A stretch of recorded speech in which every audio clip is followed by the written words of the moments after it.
Hello guys, welcome back to tech doc YouTube channel. So ఈరోజు ఈ వీడియోలో మనం బూటబుల్ పెన్ డ్రైవ్తో విండోస్ ఎలా ఇన్స్టాల్ చేయాలో చూద్దాం. ఈ బూటబుల్ పెన్ డ్రైవ్ క్రియేట్ చేయడానికి ఆల్రెడీ మన ఛానల్లో స్టెప్ బై స్టెప్ ప్రాసెస్ అనేది అప్లోడ్ చేసి ఉంది. దాన్ని మీరు ఈ వీడియో తర్వాత చూడవచ్చు. సో ప్రతి కంపెనీ ల్యాప్టాప్కి ఒక్కొక్క బూట్ మెనూకి వెళ్ళడానికి బటన్ అనేది ఉంటుంది. సో ఈ డెల్ ల్యాప్టాప్లో F12 వచ్చేసి మనకి బూట్ మెనూలోకి వెళ్ళడానికి కీ అన్నమాట.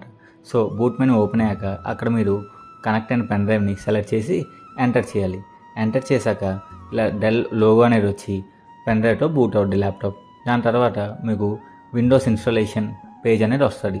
ఈ పేజ్లో స్టార్టింగ్లో మీరు మీ రీజియన్, లాంగ్వేజ్ అండ్ కీబోర్డ్ స్టైల్ని సెలెక్ట్ చేసుకొని నెక్స్ట్ స్టెప్కి వెళ్ళాలి. అక్కడ మీరు టర్మ్స్ అండ్ కండిషన్ యాక్సెప్ట్ చేసుకున్నాక మీరు దేంట్లో అయితే మీ విండోస్ని ఇన్స్టాల్ చేయాలనుకుంటున్నారో SSD ఆర్ హార్డ్ డిస్క్ దాన్ని సెలెక్ట్ చేసుకొని పార్టిషన్ క్రియేట్ చేసి నెక్స్ట్ స్టెప్కి వెళ్ళాలి. దాని తర్వాత ఈ టర్మ్స్ అండ్ కండిషన్ యాక్సెప్ట్ చేశాక విండోస్ ఇన్స్టాలేషన్ అనేది స్టార్ట్ అయిపోద్ది. ఫస్ట్గా మీకు పెన్ డ్రైవ్లో ఉన్న ఫైల్స్ అనేవి ల్యాప్టాప్లోకి కాపీ అవుతాయి. అదే ఈ ప్రాసెస్ మీరు చూస్తుంది. దాని తర్వాత మీ ల్యాప్టాప్ అనేది ఒకసారిగా రీస్టార్ట్ అవుద్ది.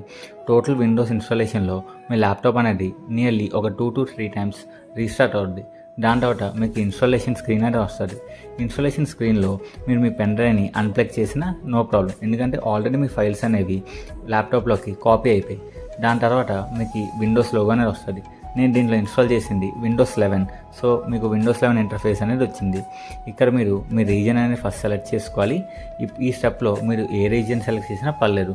తర్వాత మీరు విండోస్లోకి బూట్ అయ్యాక దాన్ని మీరు చేంజ్ చేసుకోవచ్చు. కీబోర్డ్ స్టైల్ మాత్రం కొంచెం కేర్ఫుల్గా సెలెక్ట్ చేసుకోండి, ఎందుకంటే వేరే కీబోర్డ్ స్టైల్ సెలెక్ట్ చేస్తే మీ కీబోర్డ్లో కొన్ని కీస్ పని చేయకపోవచ్చు. దాని తర్వాత మీ యూజర్ నేమ్, పాస్వర్డ్ ఇచ్చాక నెక్స్ట్ స్టెప్లో ఇవన్నీ ఆఫ్ చేసుకోండి, ఎందుకంటే మీకు అన్నెసెసరీ యాడ్స్ అనేవి రావు. ఈ స్టెప్ బై స్టెప్ ఫాలో అన్నీ అయిపోయాక మీకు ఈ టైప్ ఆఫ్ స్క్రీన్ అనేది వస్తుంది. అంతే, మీరు విండోస్ అనేది ఇన్స్టాల్ చేసుకున్నట్టే. So thank you for watching this video.